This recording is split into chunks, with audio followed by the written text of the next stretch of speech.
त्यो चाहिँ smart reading विद्यार्थीलाई अत्यन्तै काम लाग्ने भयो। जो अब 10 कक्षा 12 कक्षा पास गर्नु भएको छ उहाँलाई कक्षा पढ्न पनि सजिलो। स्मार्ट रिडिङले चाहिँ हेल्प गर्छ। अब यसमा स्मार्ट रिडिङको चाहिँ एड गर्ने भने 4 अथवा 4 भनेपछि यहाँ 4 वटा लाइन छन्। 1 2 3 4 यही 4 वटा स्ट्रेट लाइनहरूलाई कनेक्सन गरेर जुन बनेको छ यो चाहिँ 4 को सिम्बल जसलाई चाहिँ सुनवार भाषाको लिपिमा 4 भनिन्छ।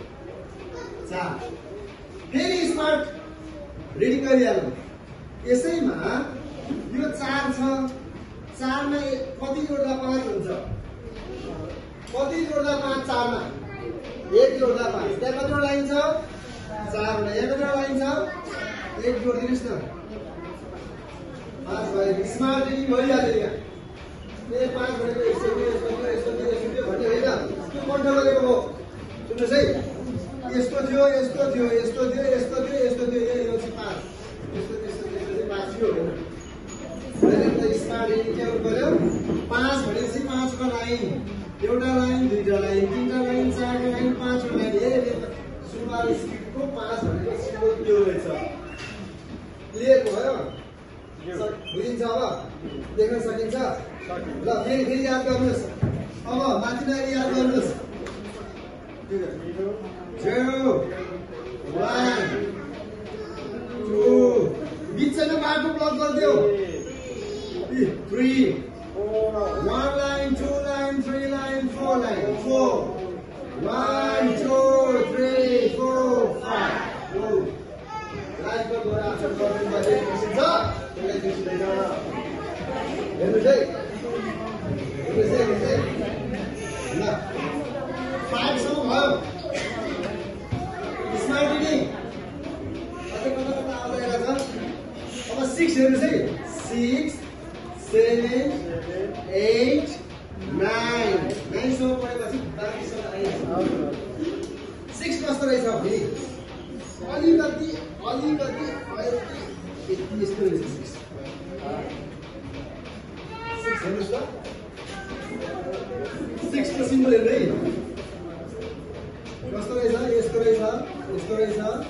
रहेछ अनि 6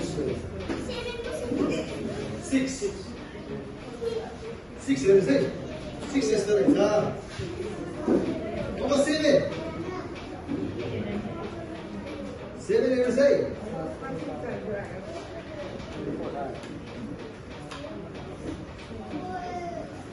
यसमा पनि स्मार्ट रिडिङ गर्नु अब।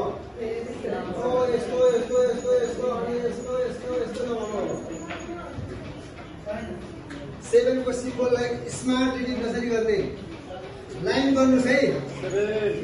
1 2 कोही बोल्नुहोस् न। म चाहिँ बोल्दैन बाबा मान्छे ल भन्नुहोस् पऱ्यो ल। बोल्नुहोस् है। 1 2 3 4 5 6